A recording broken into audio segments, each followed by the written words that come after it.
One thing about Daisies, it will forever be hot.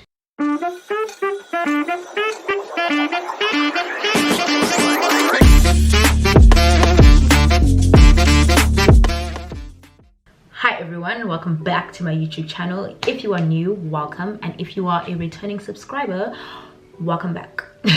My name is Lerato, and basically I just do a lot of like lifestyle content and kind of just we chill here at this channel. We're here to just have fun, vibes, talk about some really important things surrounding student life. Today we're going to be talking about something that happened very recently meaning like in the past month, and that was Rocking the Daisies. But before we get to that, this mic is not important.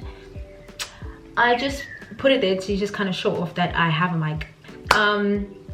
I got my mic from Take a Lot, and basically like I got it because I want to start recording covers and I want to start a podcast, but that's not the point. So today I wanted to talk about Rocking the Daisies, mostly my experience with Rocking the Daisies, because I went there for the first time this year, and I was a ticket holder since 2020, so I kind of waited a very long time for this, and I was looking forward to it because it happens around my birthday weekend. I'm just gonna kind of go through all the things that I think are very important when it comes to preparing for Rocking the Daisies and what you can kind of expect from there and stuff. Let's get started. I have everything about Rocking the Daisies saved on this cell phone, and just so that I don't forget, I'm gonna be using my cell phone a lot to make a lot of references and stuff. But just to give you a summary of what we're gonna talk about, basically I'm just gonna kind of like go through like the logistics, the food, the camping, like all the activation stands and merchandise, and the music. Everyone's experiences are different, so like take my advice with a grain of salt, because you know different things work for different people.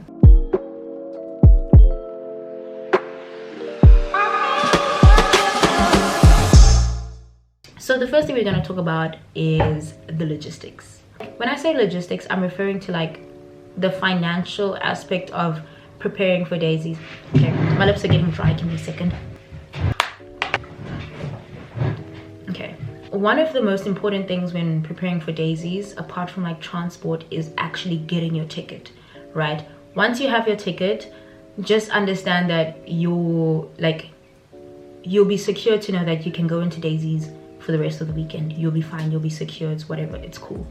But you need to prepare quite a bit of money for it. I bought my ticket when I was in my first year, and I only went to Rocking the Daisies when I was in my third, which it came with its perks because I was a ticket holder and I kept it for like each year since 2020. In terms of like tickets, the ticket sales usually open like early in the year. So phase 1 tickets, whether you're going to Joburg or to the Cape Town Rocking the Daisies, it costs about 800 Rand. And then there's like a 5 Rand fee that you have to pay for like using the website to buy the ticket. I would say plus minus 800 Rand. I actually can't remember how much I paid for it, but I think it was around that amount. To be quite honest, my mom paid for my ticket, and then I just told her that I was gonna deal with everything else, the camping and whatnot. Saving money for like transport after paying for your ticket, for camping after paying your ticket, those are all very important things. So just always remember that when it comes to Daisies, have some money prepared. When all those tickets are sold out in phase 1,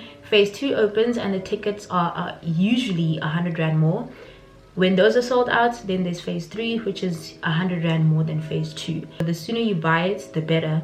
But if you don't manage to buy it within the time frame like phase 1, 2 and 3, there are always people that are going to be selling their tickets. So like before Daisies actually happens, closer to the time, mostly because people realize that like, oh listen, my academics are not allowing me to go, or my finances are not allowing me to go to Daisies, or I have to save my money for other things, or I have to just like you know, like life happens. Like there'll be lots of people selling tickets, so even if you don't get it in the time that Daisies actually opens their ticket sales, it's not a train smash. While you hang 10 onto your ticket, you have to start saving money for your camping passes, right? So your ticket and your camping pass is not the same thing, unfortunately. Some people prefer to camp at Daisies, and then some people prefer to have accommodation outside of Daisies and just take an Uber to Daisies each time. And I'm talking about like Cape Town Daisies. I'm going to be referring to Cape Town Daisies a lot, mostly because That's the one I'm familiar with. Joburg Daisies, it's really just like one day. It happens in the stadium, and there's like not really much I can say on it, mostly because I'm not familiar with it. If you don't live in Cape Town, you're going to find yourself paying more for transport, whether it is taking a plane, a bus, or getting a lift club or whatever. Transport does cost a lot of money because petrol and just oil in general is expensive. This is also like, this video is not to like put fear into everyone that, oh, money, but you know, unfortunately money makes the world go round. But if you don't live in Cape Town, you'll find yourself paying for transport to come to Cape Town,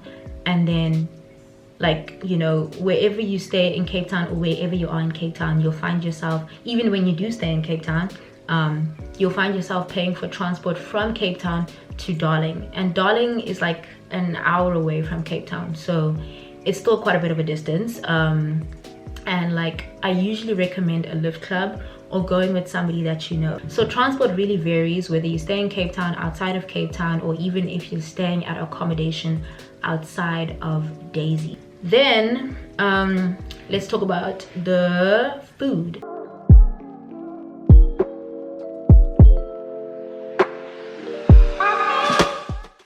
So when it comes to the food at Daisy's, there are a lot of stalls all over Daisy's. So there's stalls just outside of like the camping areas, and then there's like a proper food court where you can get all your food.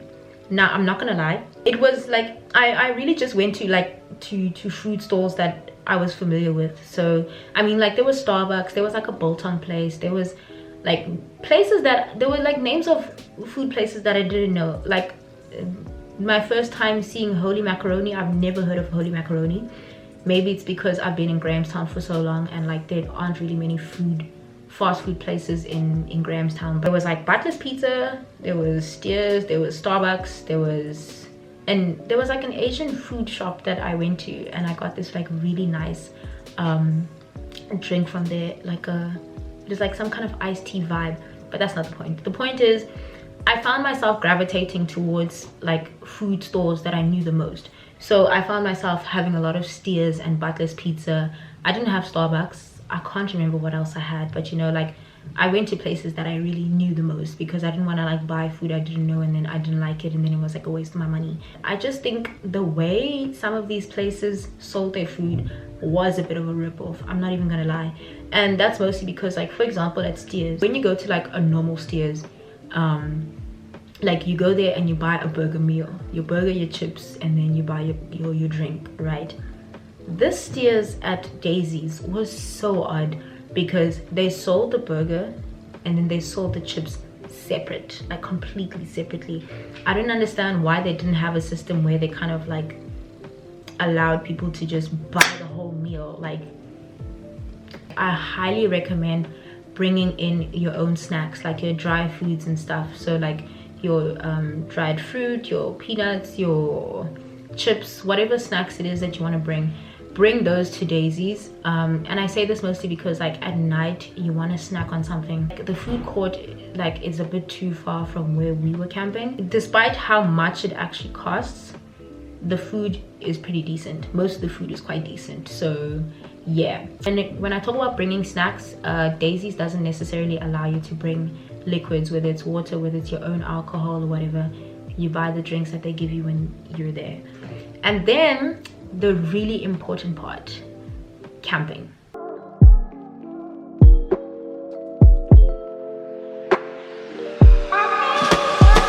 When it comes to camping, there's different kinds of camping sites, right? Daisy's is on a really big plot of farm. The camping is split into two parts. On one side of Daisy's is all the VIP camping. On the other side of Daisy's is all the really general camping where everybody kind of brings their tents. So the VIP camping, I think the cheapest is around between 2,000-3,000. Could be wrong. It has its perks. It has its benefits, I think. Yeah, the minimum is between 2,000 or 3,000, and then the most expensive one is around 10K, 15K. I could be lying, I don't know. Then there's the general camping. So like general camping kind of splits into Oasis, Priority, and then General 1, General 2, and then General 3, which is at like the far end of Rocking the Daisies. The camping site that my friend and I went into was Oasis. So Oasis is very like women, very queer based camping. It has its perks. I genuinely like Oasis, mostly because like it has a place for you to go and do your makeup. It has a bar of its own inside. There's a changing room inside. Like the showers and stuff are all there as well. And like there's quite a lot for everyone to use. Although shower lines are like you wait an hour to use the shower in the morning, which is why like after like when we get back to our tent at like 2-3 o'clock in the morning, I immediately go shower because people are still out. And because it's like a very feminine area, they give you feminine drinks, so and have very feminine amenities ready for you. So Benini was like quite a big sponsor of Oasis. I think like when you got into Oasis camping, they give you a free Benini and a free package that has just like Benini products.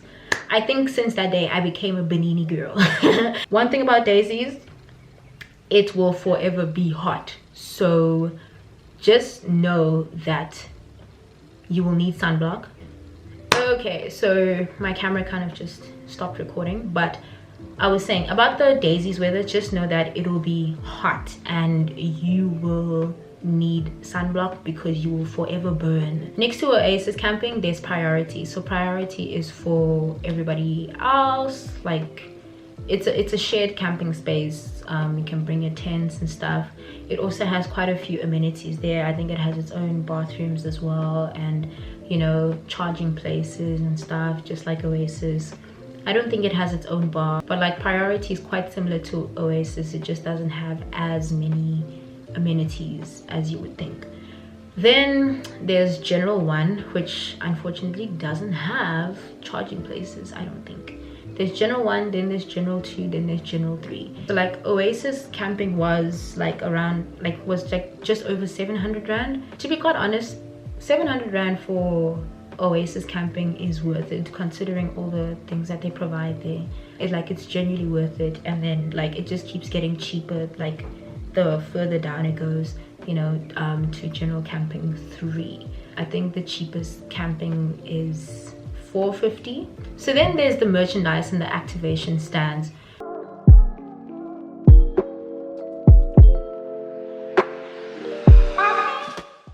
One thing you will notice about Daisies is that all the activation stands are obviously like very big sponsors of Daisies, especially when it came to like alcoholic drinks. Jägermeister, Savannah, Heineken, Benini, like yeah. And then there was like actual retail activation stands. There was like this like liquid oxygen that people could try at the Converse stand, and then there was like a skate park. I don't know if it was for that Lipton iced tea company. I don't know if the skate park belonged to Lipton or if it belonged to Red Bull or another company. Then there was like the Heineken stand where they sold you merch, and then there was the Heineken stage, which was opposite the stand, and then you could also play some games at the Heineken stand, like arcade games. Then there was, you know, Jägermeister, which was a stage and an activation site where they had these really cool activities. It was like a groove site, to be quite honest. The DJs were doing their thing. Then they had like events like silent disco. Silent disco is my favorite thing, hands down. There's something about silent disco that I can't explain, but it's so good. I don't know what it is. I did, however, go to the H&M activation stand, and I bought a cute dress, and then I bought a Rocking the Daisies bucket hat, of course, because I wasn't gonna go there without some kind of Rocking the Daisies merch, you know. There were also like some really fun activities that you can do, like sip and paint, silent disco, like there's a whole bunch. I can't even name them right now, but that is mostly because Rocking the Daisies provides an app. I'm not sponsored by Rocking the Daisies to do this, by the way, but I think this is really important to say that Rocking the Daisies has an app. So the app, what it does is it shows you a map of Rocking the Daisies, and where you are camping, where all the food stands are, where all the stages are in Rocking the Daisies, where all the activation stands are, like everything and anything.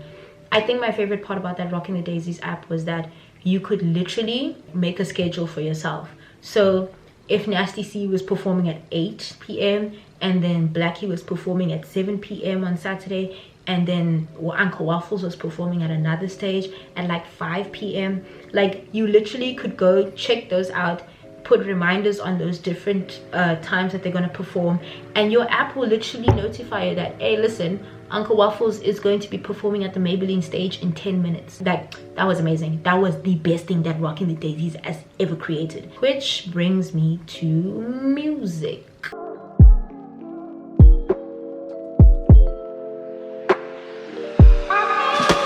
So when it comes to music at Rocking the Daisies, everybody obviously has different tastes. The really cool part about Rocking the Daisies is that like all the artists are not located at one stage. So there was the main stage, which is the Johnny Walker Jungle, I think that's what it's called. And there was the Maybelline stage, then there was the Heineken stage, and then there was the Savannah Beach House. The stages kind of accommodate a particular genre. Heineken stage would kind of like accommodate the hip-hop artists, you know, the R&B artists and stuff.